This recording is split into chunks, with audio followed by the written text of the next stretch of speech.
twins stick together. One evening, Donald and Douglas were taking some empty trucks back to the yard.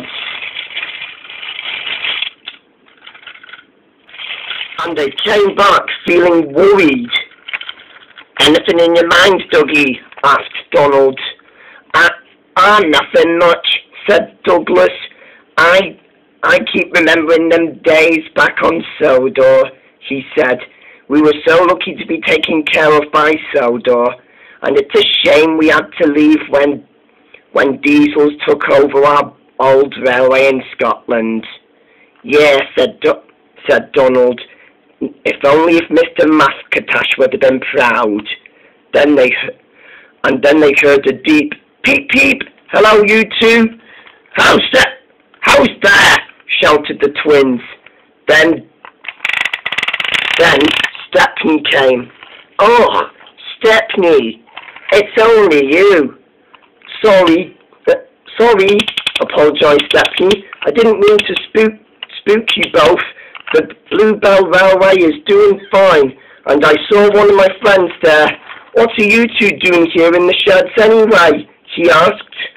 "Oh, just remembering our first travel from Sodor," said Donald, "and it goes actually just like this." "Wake up, 646, said the Scottish controller. "I've just received a letter from the Western Railway controller. He has just purchased you to help with the heavy traffic on his railway. You will be leaving Sodor tomorrow morning." But 57646, which was Donald's old number, was worried. "But sir, what about 57646? "I'm sorry. He'll be turned into scrap next week." But 646's driver felt sad. "But sir, you know they're twins. They were built to be together and work extra hard to serve you well." I know, but there's nothing I could do. I'm having Diesels taking over my railway soon, and since no one wanted to buy 647, I'm sorry, mate, but it's just business. When 57647, which was Douglas's old number, returned from work, was given the sad news, and so was his crew.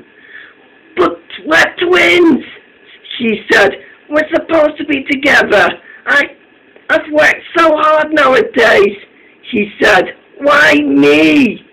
646 and 647's crew were all trying to calm him down. Both two engines felt sorry for their friend, except for one of the new express diesels. "Good riddance.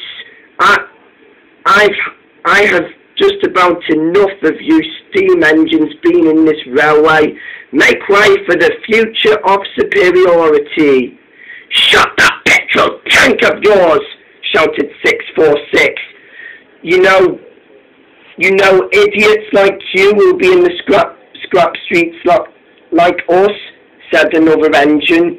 "Just you wait." "Don't make me laugh," shouted the diesel. "I'll be around for good. Now go away and let an important engine sleep."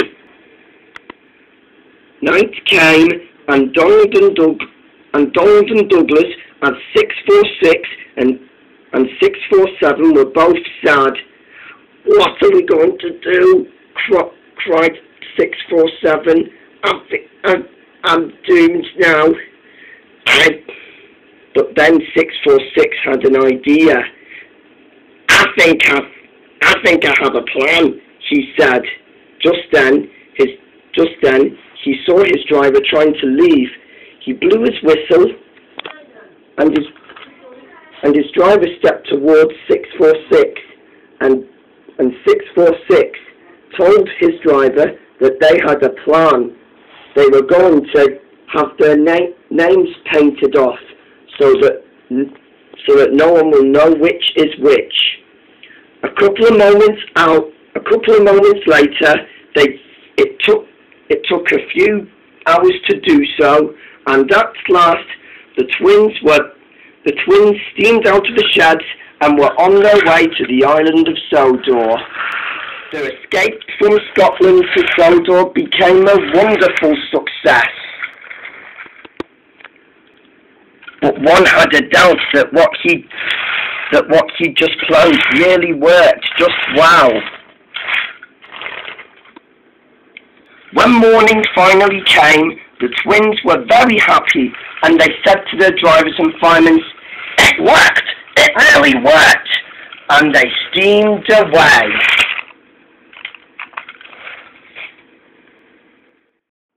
"I see now," chuckled Stepney.